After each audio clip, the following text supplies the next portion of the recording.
love this one. Oh yes. I hope you guys had a good weekend, afternoon, morning. For some of you who's about to go to sleep right now, good night to you all, wherever you are all over the globe, for all four corners. Today I'm here to do the my 7 days in retrospective, and this is a compilation of all the events that happened over the last 7 days, I would say. But this is something I was supposed to do yesterday or Saturday. But the thing is, like I said, me, I'm not the type of guy who's gonna be like, if you want me to be precisely on time with a segment, it's not me. It's it's like this free spirited thing I like. It's just like I like to do things based on how my schedule is. But the thing is, make no mistake, I will also include the daily uh the daily debrief, because I was supposed to do all of this today, but I'm just gonna put it in one show for this one here. And let me get my little AI news sound in the background. One second. For this segment, I will have different like news sounds. Some of them I buy, some of them I make myself. But this is gonna. Okay, this is not continuous. Okay, alright, whatever. So anyway, today we are here to talk about some messed up topics, stuff that happened in the last 7 days. But at the end of it, me, everything I do is around sports. It have to have something to do with sports. I cannot just do stuff without sports not being included, because that's my main focus, and of course, odds for you guys. So before I begin with the weirdest topics, I would like to start with this crazy topic that's been going on, especially if you live in the East Coast. You guys have heard of this serial killer guy, and it's what normally I don't report. Like, I'm gonna start my set. I can't believe I'm doing episode one with a messed up story. It's a serial killer. This guy, it's been 17 years. You guys have heard of the case. If you are in North America, especially if you are in the northeastern part of North America, you should know the story. One second, here, let me pull this for you guys. One second here. Where is the story of this guy? One moment. This is exactly what I did not have this ready yesterday. So one second here.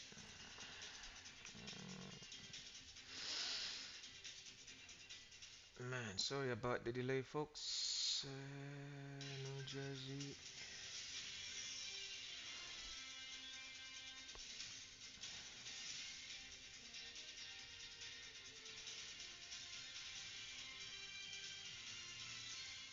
Okay, so folks, there it is. So the name of the person that, well, the suspect that they found the evidence for was a gentleman by the name of Rex Werman. The title of this horrific story was the Gilgo Beach Murders. Now, to those of you who's familiar with the Iceman story, there was it's not the first time we've seen like serial killers run rampant in North America. There was a story in New Jersey back, I think it was about 2 or 3 decades ago. There was this guy named the Iceman. This guy used to be a serial killer who sell ice cream to people. Now, imagine a guy who sell ice cream. You would think that this guy would be like the most like docile person in the neighborhood, right? This guy was like shanking people with like ice picks from the turnpikes all the way up to Jersey, like Trenton, Newark, all the way to the borderline near the Lincoln Tunnel. But this guy here, apparently, he the DA said this was a cold case. Miraculously, they were able to find like his DNA from a pizza box.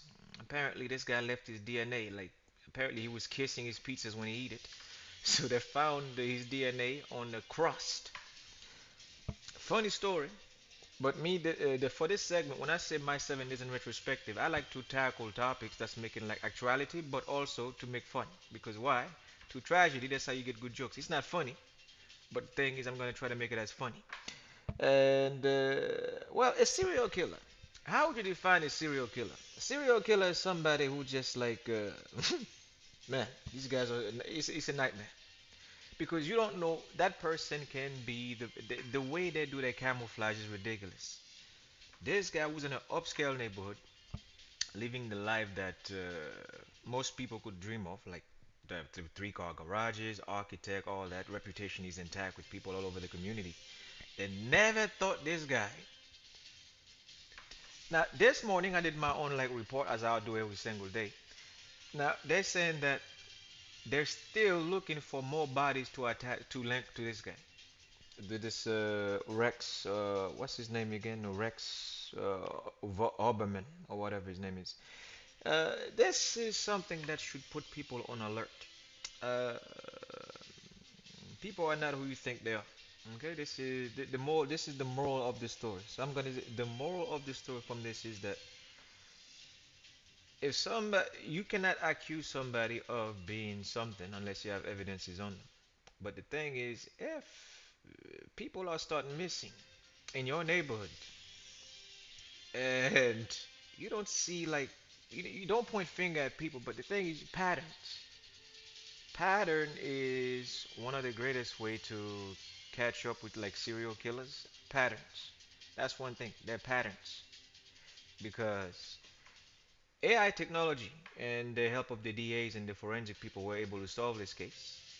You see, this is people always complaining lately about AI, and as you all know, there's been a strike in Hollywood, and a lot of people are protesting when it comes to the Hollywood strikes, and oh my God, like this is going to affect my acting. Me, I cannot say I am pro or anti AI. I just find that like if it's not controlled properly, it will be a scary technology moving forward. Not now. I'm talking about like 30, 40, 50 to 100 years from now. That AI will be a scary technology to use. But apparently, it helped in this case to help catch this serious serial killer. This was one of the top stories over the last 7 days. Now, for those of you who are students, this story here, before I get to that, let me get like some more crazy stories for you guys.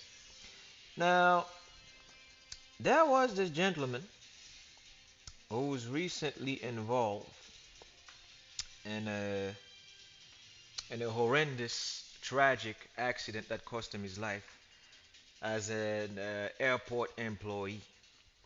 Now, this was from The Guardian. For those of you who follow The Guardian, they are a newspaper in the UK and they have news links here also in Canada and the United States. I don't know about the South, but they do have it here when it comes to wild stories. But these guys always have wild stories, and it me it's always a pleasure to read them. This guy here, this is some of you might puke on this one here, but it's just wild stories. This gentleman by the name of David Reiner recently, at the age of 27, an airport worker in Texas, died from being sucked into an airline turbine. It was not in mid-flight. It was an employee at the airport in Texas. This guy got sucked in. It's a nasty way to go. To get sucked into a turbine. Allegedly, some people say that he got sucked in, but while he was making a phone call to his family. So again, folks, if you're working in these domains, manufacturers like equipment that can be dangerous for your health or others, please make sure you pay attention. Your cell phone. These things are good to use, but it can also be a distraction. Especially, let's say you're driving, you like to talk on your phone. You put this, that can be a distraction. Get like a Bluetooth device, or if your car have something like an integrated system that can help you with the audio, please use that because most cars have it nowadays. Like 95% have these Bluetooth features. Please be careful on when you're driving because you don't want to end up like Mr. Reiner here, 27 years old.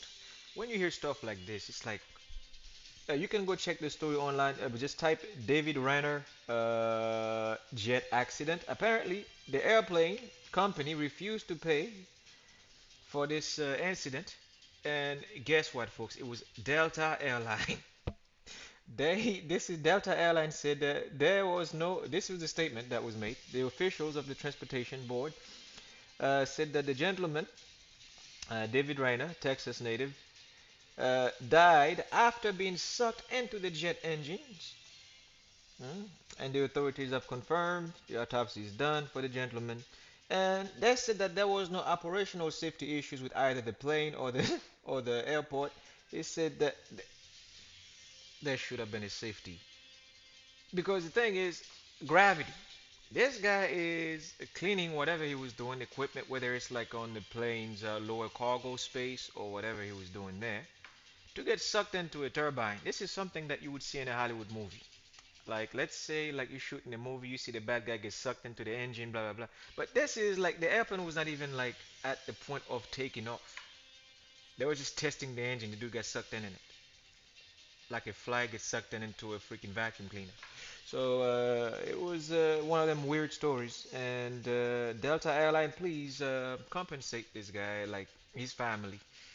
Like I know you don't want to take responsibility. The funny part is they don't want to take responsible for what happened, and they try to find a way to blame it on the airport. The airport trying to find a way to blame it on the engine that sucked the guy in there.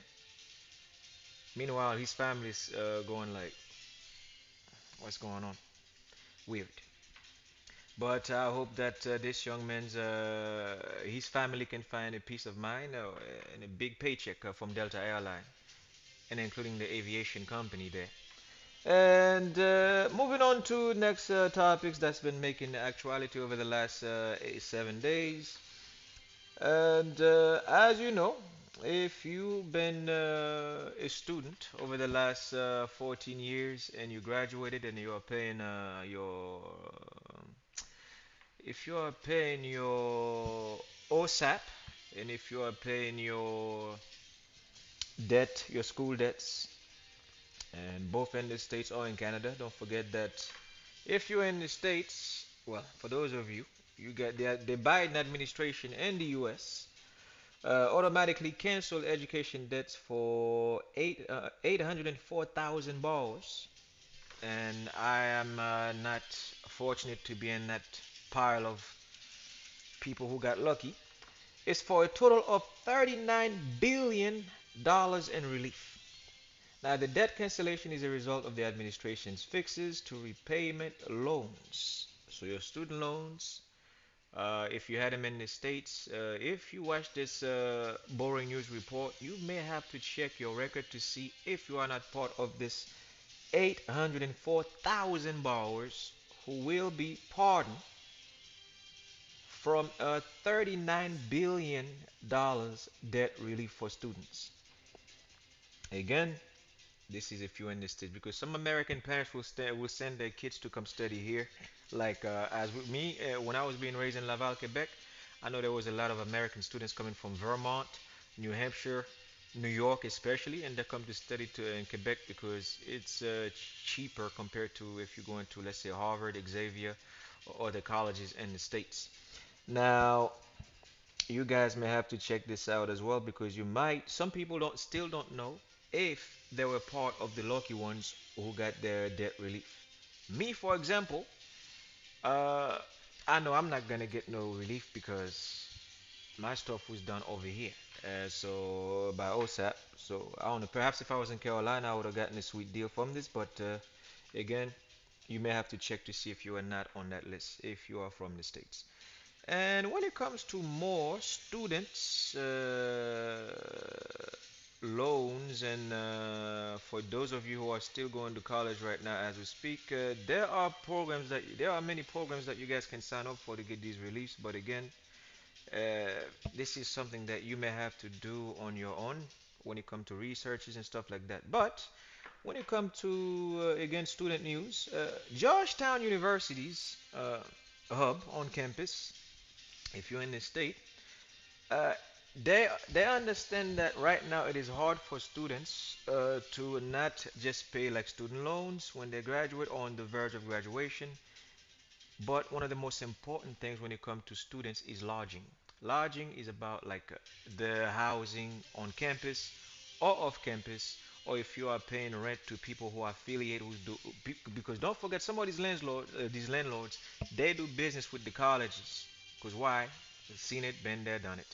It's like you can rent on campus or off campus. But make no mistake about it, that landlord that you rent from is got a deal made with the colleges. So these guys, we're not talking about the lodging here. We're talking about the food for the students. So I don't know. They say that they're gonna have a raise on welfare. This is from the past pandemic. Don't forget that we had a pandemic for over 2 years and a half. So these programs will help students with their meals when it comes to their duration on campus or off campus. But it's called the food bank. It's like a food bank crisis for students. Check your colleges or check your CJEPs if you are in Quebec. If you are in McGill, Concordia, places like that. If you are at McMaster's, I don't know how they do it over here in the CA, but the thing is, you guys may have to check your parishes for the food program because now they're gonna have it for students. Stuff I didn't have when I was going to college. I wish I was informed on stuff like this back when I was in school because I spent tons of money and I still had to pay student loans. So you guys are lucky to have all these programs for you guys nowadays. I don't know how you guys just keep getting these blessings. Boy, I'm jealous. And moving on to environmental. Well, before I get to that, to the environmental. Well, let me jump straight into it. As you know, we've been dealing with the El Nino. Let's say it's El Nino season, and El Nino in Spanish mean the kid. I don't know why they use this to describe a heating crisis that we've been going through globally. Because now it's global. I can definitely say it's global now because in Europe, as I've been paying attention lately, when it comes to especially when it comes to Italy, Greece, countries like that, there is scorching hot right now. And in North America, as we can see, we already went through this. And we are still going through it, and they say we have another week left to go through this like vile heating. Me, I'm not a summer person. Me, I'm a December guy, so I cannot stand the heat. I'm uneasy when it comes to like sleeping, breathing. I got to have this air conditioner thing do its thing like every 2 hours to keep my temperature like at a level like not at a doctor freeze level, but the thing is to keep my body cool enough because I cannot take heat. I don't like heat. I despise heat. It makes you sweaty, musty, unable to sleep.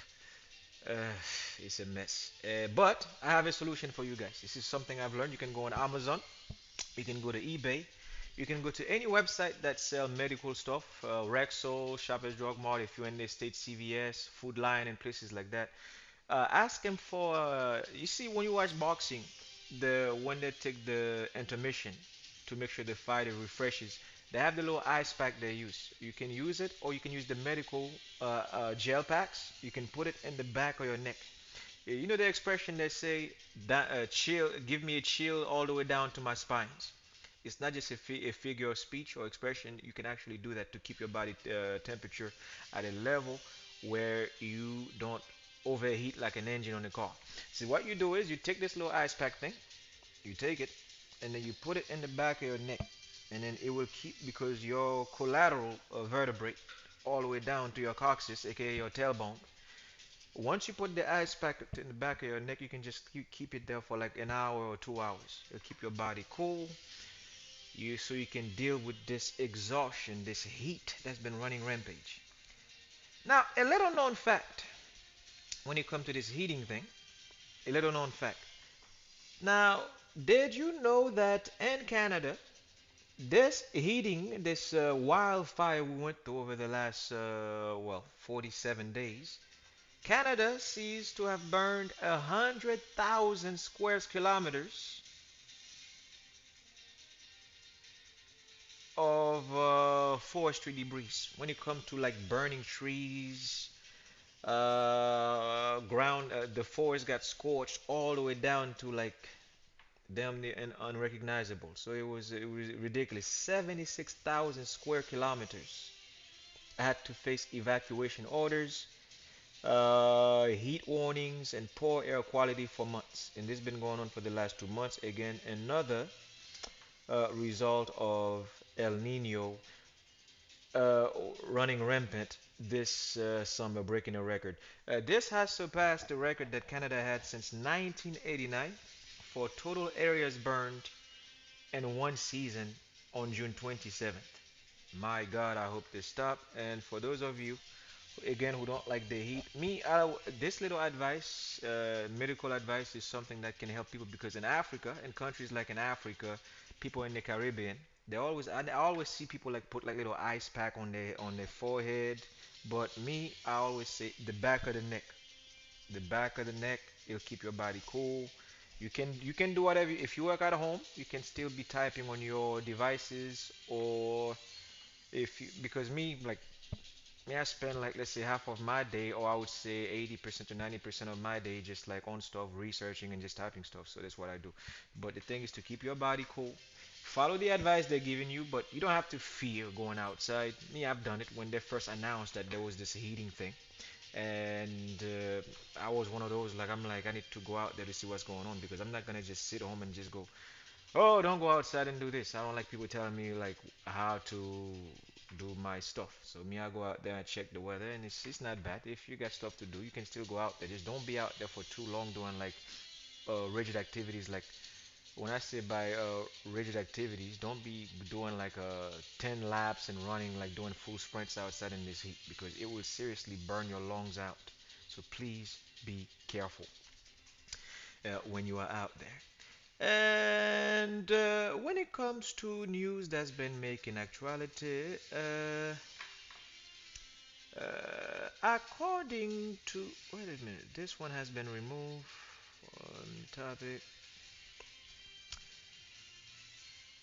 Now, when it comes to those of you who are receiving loans from the pandemic regarding COVID 19, if you are in the medical field, studying how to be a doctor or a doctor's assistant, please be careful. The government will be coming back for their money from all the loans that were taken for 2019. Again, they are clamping down on all borrowers from 2019. If it was prior, this may not apply to you.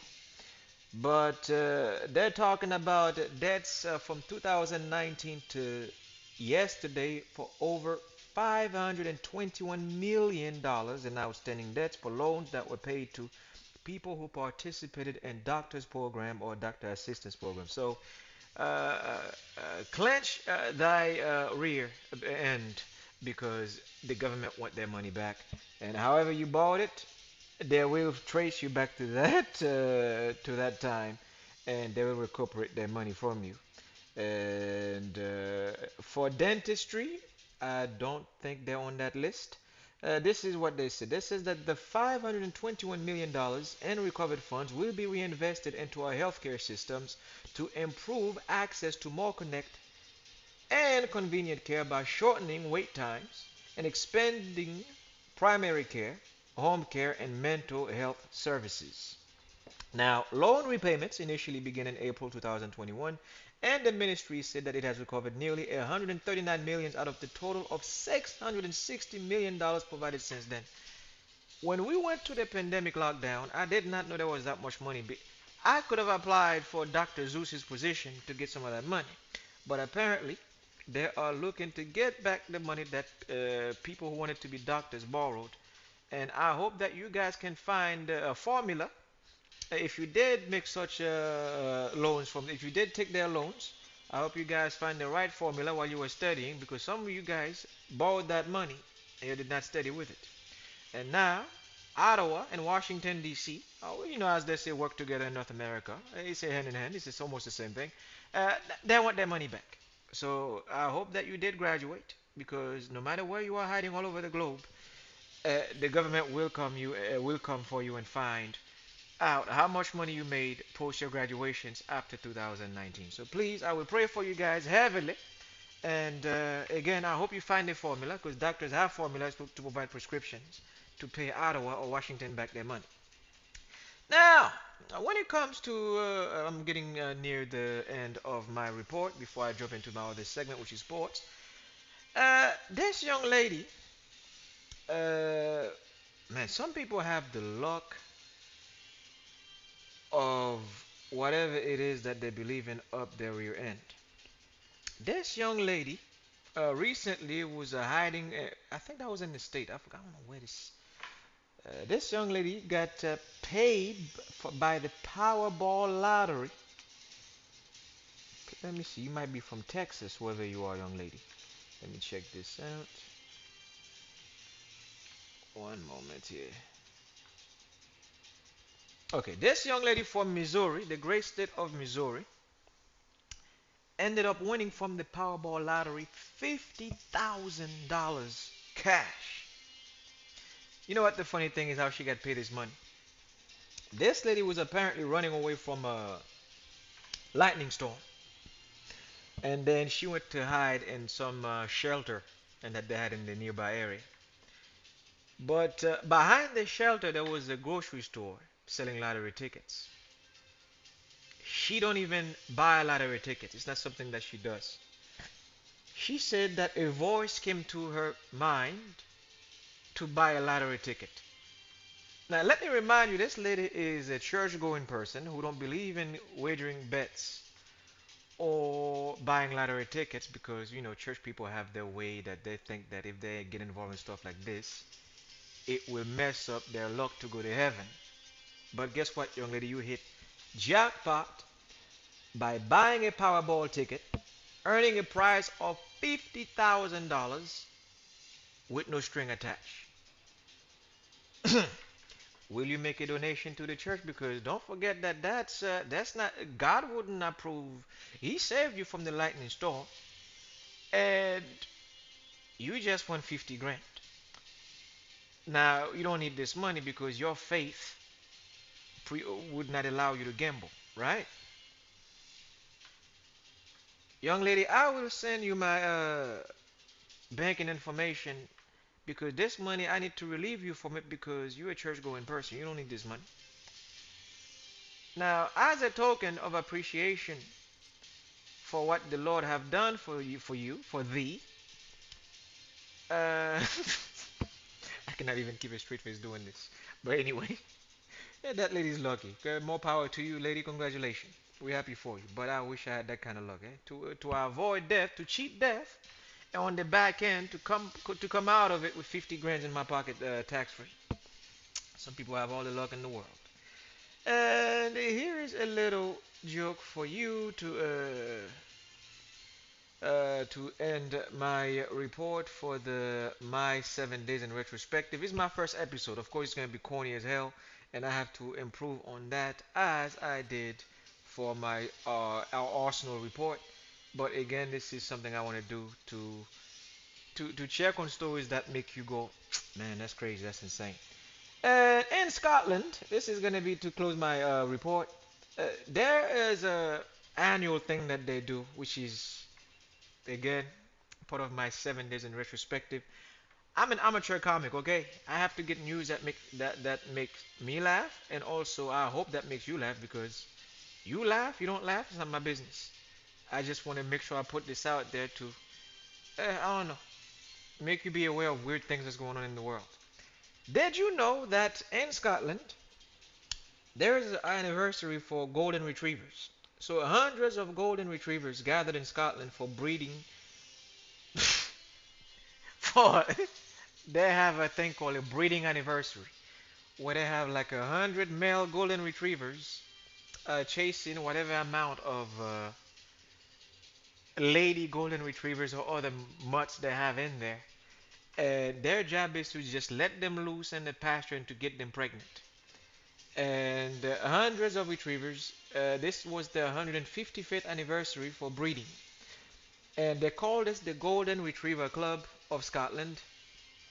And this was done on Thursday, where they have a bunch of canine owners from 12 countries, including the following: the United States, Canada, New Zealand, Japan, Australia, Germany, Netherlands, Romania, Czech Republic, Italia, Croatia, and Estonia. This is like this thing's been going on since 1868. They call it the Guisaken House, and some people just got too much money to waste, bro. And that's my 7 days in retrospective. This is a show I will do for you guys on Saturdays and Sundays. And now I'm gonna take a pause because I'm not gonna do a separate daily art debrief. I'm going to include it in today's show and my sports reports. I'll be back shortly. And to continue with my daily art debrief, which is included in today's segment, my last 7 days in retrospective. Moving on, I would like to start with Premier League news. When it comes to the Chelsea situation, before I do, I would like to give you guys your update on my odds result. I did not get my 100% mark on my prediction this weekend. I would like to say felicitaciones to the Mexican national team for becoming the CONCACAF Golden Cup champion of 2023, as I predicted. The scoreline was a surprise to me because Mexico, you have a better team. I understand that you had a couple of injuries, but I was expecting more goals from you guys. Scoreline was 1-0. Mexico won the title over Panama comfortably. Congratulations against you, Mexico. Viva Mexico. And moving on to women boxing, I would like to congratulate the champion, the young lioness, for becoming victorious yesterday. And you messed up my prediction with my 100% mark. It was supposed to be a KO or a TKO. She won 10 rounds, unanimously dominating. Now, boxing fans, this is something I would like you guys to do for me when I'm doing my separate shows. Now, when I was being taught on how to predict bets and follow patterns and how to place bets, I was told that this would happen. This is why I put KOs or TKOs in my reports is to make sure they pay you more money if the fight end up in a knockout or a technical knockout.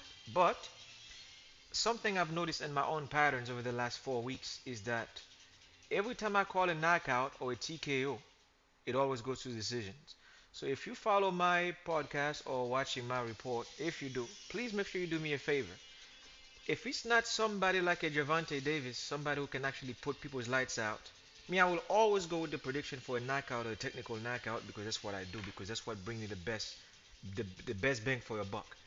But if lately, lately I can say that I'm three for three when it comes to boxing for predictions. The knockouts are not there. Clarissa Shield did not give me a knockout. And this most recent fight here is a result of I did not get my knockout. So this is what I would like you guys to do for me. Over the next couple of weeks, if I'm calling any boxing main events, I will still do my KO or TKO predictions. But you, if you want to be safe on your bet, just go with the W for the win. I guarantee you my fighter will win when I pick him to win. They have to win. Yes, they're winning, but they're not doing it the way I like it with the KO or the TKO. So please, for your sake, just go with the W for the win. And the experts, when I put it out there, they'll know what to do when it comes to rounds and how the fight will finish. TKO or TKO, okay? If you're not there yet, and I've been doing this now for 10 years, comfortably doing this for 10 years. And it doesn't mean that you're winning things. It's just that your predictions become better as you grow older in it, in that world. But for the newcomers, please just go for the W. If you see me making my boxing predictions when it comes to like rounds, 12 round or 10 rounds, just go for W. Your money will be guaranteed when I pick the fighter. That's guaranteed. But the thing is, how the fight ends, it is. I I I I don't know because it's confusing now in boxing. MMA is most likely because MMA will give you 100% propers. Like for example, you look at what happened last weekend, 8 days ago with Volkanovski. I said TKO, TKO, and he finished the guy the way you're supposed to finish him. But boxing lately, unless it's Javante Tank Davis, I'm sorry I let you guys down. So my prediction result for this week was 90%. I did better than last week. I beat my 80% mark, but again, this is something I have to work on when it comes to my predictions. Now, as moving on to the Premier League, Chelsea. I have bad news for you guys. I will begin straight with Chelsea. Romelu Lukaku will be your footballer again this summer as your striker. It seems that Chelsea will not be buying any strikers, and definitely will have no choice but to keep Romelu Lukaku. and you will be stuck with him for another season like Venerio. Ah. Because Inter Milan said they will not be signing or retaining the service of Romelu Lukaku because he's a bit too expensive for their way that for the wages that he's asking for. He's asking to be paid 200 to 200,000 pounds a week. Romelu Lukaku, one piece of advice, bro.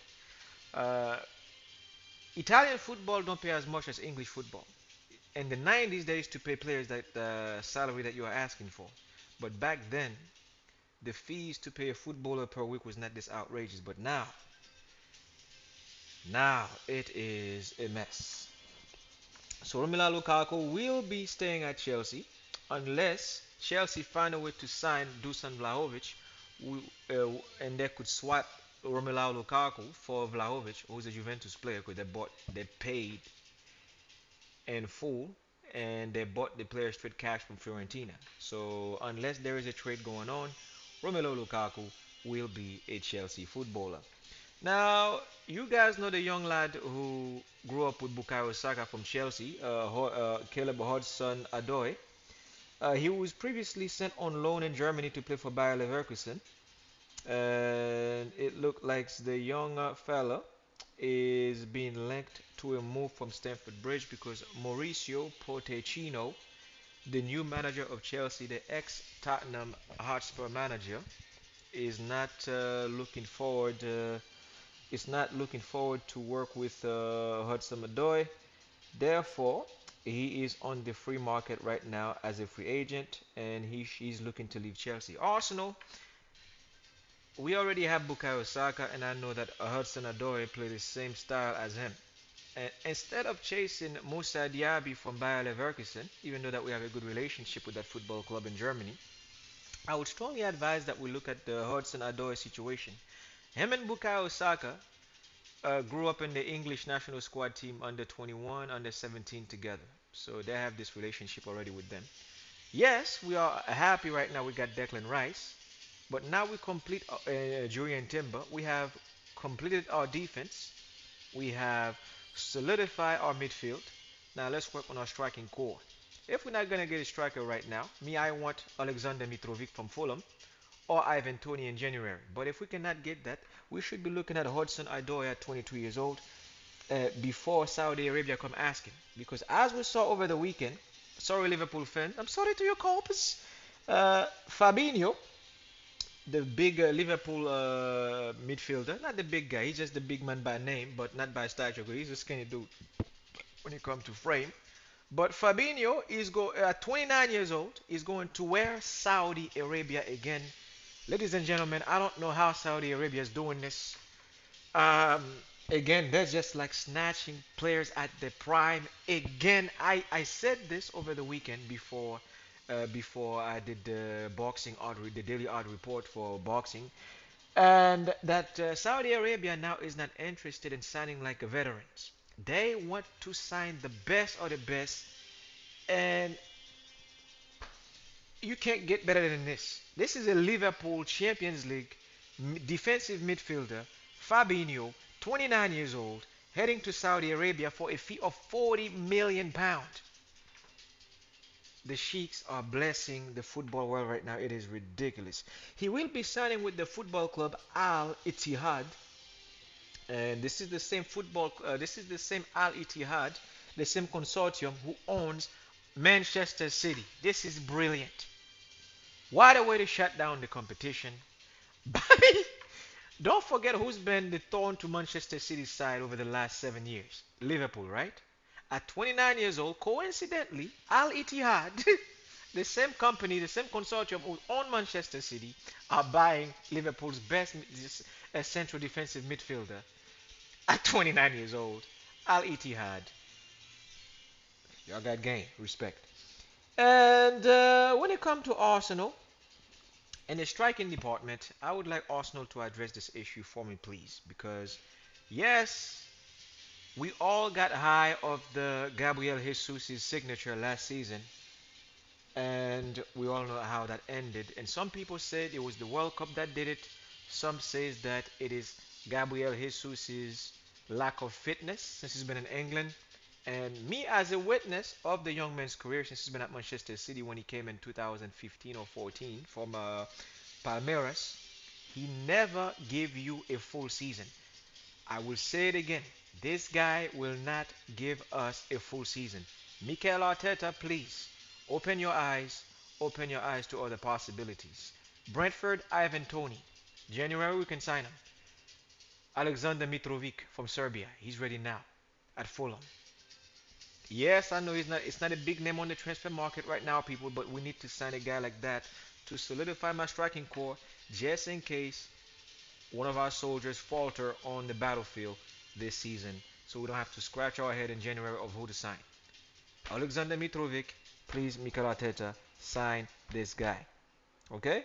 Because Jesus will not give me 6 months this year.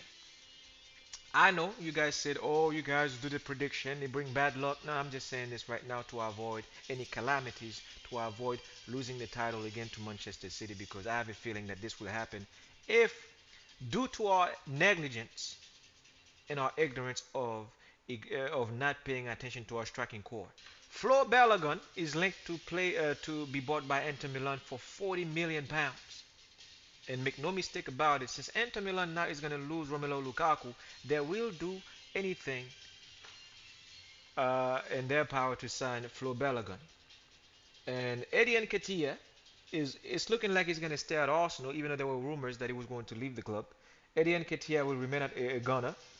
Flo Balogun will be leaving for Inter Milan, as I predicted 2 months ago, that he might be going to Inter Milan or AC Milan. I think I did say AC Milan 2 months ago.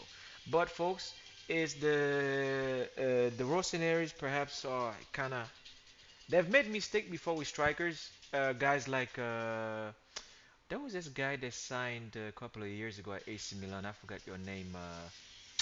A young lad name. He used to do this goal scoring Pretriak or something, and they made that mistake and they had to bring back Zlatan Ibrahimovic because they were spending too much money on strikers. And AC Milan is looking to keep Olivier Giroud for another year to avoid making like extra spending. So it looks like Flo Balogun will be going to Inter Milan instead of AC Milan. Nicolas Pepe's contract was recently cancelled by Mikel Arteta. So I don't want to rely on Eddie Nketiah and Gabriel Jesus. They're not gonna win me the Premier League. And Kai Havertz did not come to Arsenal to play striker. That's why he left Chelsea. He doesn't like playing striker. He know that he's a number 10. He knows that he like to drift around up front, especially tucked in behind the striker as a CAM. That's what he's here for. He's not here to play striker at Arsenal. We don't have a striker yet. We're already on tour. The last took the plane yesterday to America to begin their campaign for the preseason tour. We left Thomas Partey in England because we know that he's getting ready to sign to a club in Saudi Arabia. Rumors say that it may be Al Ittihad, but now with them signing Fabinho, I think he's going to Al Nasser. So if Al Nasser signed Thomas Partey, yes, Arsenal's talking about like, oh, we need an immediate replacement for Thomas Partey. No, no, no. We have Gervinho as our central defensive midfielder. Now we have Declan Rice, who's just well, midfielder of my dream basically. Declan Rice can play all these positions. We don't have to focus on buying a central defensive midfielder. A striker, I cannot stress this enough. Mikel Arteta, talk to the board. Edu, do your magic. Sign me a striker, preferably Alexander Mitrovic from Fulham. That's who I would like to have.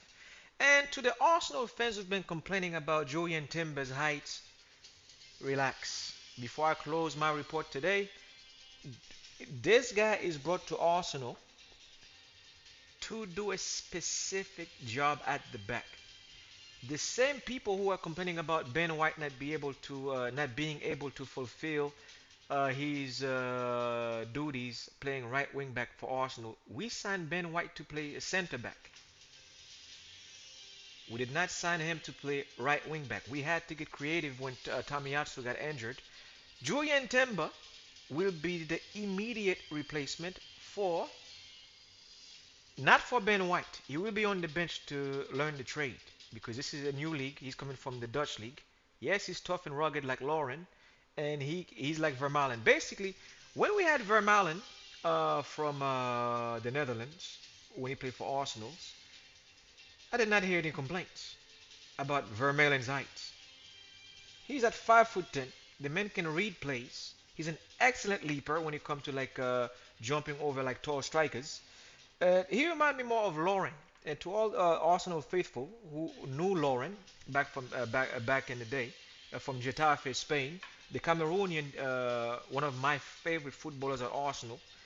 And I hope that Julian Timber can follow that footstep. My man, watch Lauren's tapes from Arsenal and Thomas Vermaelen, who was captain. The same Arsenal fans who's like criticizing you on your height right now will be the same ones like kissing your palm, the palm of your hands. When they see what you can do. I've watched this guy's tapes, several tapes, and when it comes to Ajax Academy, to me, it's the greatest academy for football in the world. These guys don't make chumps; they make champs. Okay? Since the good old Johan Cruyff days, Marco van Basten's days. Look at what's his name right now in Bayern Munich, the ex-captain, Thomas de Ligt. The Dutch, they make great defenders. So to those of you guys who's like jumping, oh my God, Julian Timbers is at 5'10". My man, this guy will be one of our greatest defenders at the tender age of 23 years old. He was captain at Ajax before he left to come to Arsenal. He understands the pressure that's on him to deliver, and he will deliver for Arsenal fans. Please do not panic. Let's be patient with the squad. We got a great squad. Only thing is, I'm scared of right now is that we don't have a striker to compete with the likes of Haaland and Julian Alvarez. Gabriel Jesus is this striker slash left winger or right winger. Basically, the same thing that Kai Havertz did at Chelsea. And I need a dog-nosed, tough tackling, a guy who's rugged when it comes to taking corners, to get in there and do the business that we all love, which is score goals and bag a whole lot of them. If we cannot beat Manchester City on points, we gotta beat them on. We gotta beat them on goal difference. Now we got no excuses to make now as a football club. We have all the pieces put together except for one little tiny problem: striker. We need that done as soon as possible, so that way I can have a straight. I want this season to be one of my smoothest season. I'm not gonna. Last year I was too excited, but this year I want to watch these games by analyzing them game by game until we finish the first half of the season, which will be on December 31st. Because January, if we don't get a striker now, I want Arsenal to buy me as a gift, as a winter gift, Ivan Tony. But if we don't want to wait this long, please go to Fulham. Please, Mikel Arteta, don't just do half a job. Finish the wonderful thing you've been doing right now for us by signing like players that you know that would be critical to this campaign. I want Alexander Mitrovic. And that's all I have for my report today, folks. This was my 7th day in retrospective, and I had to attach this to it today because I missed reporting yesterday. So sayonara, have a good day. Again, stay cool out there. Literally stay cool because it's too hot out there. And peace. Deuces. I'll see you guys in a couple of days for my DOD debrief. And yay, I want Mitrovic. Alexander Mitrovic, please put a transfer request. Arsenal wants you, bro. Good day. Bye.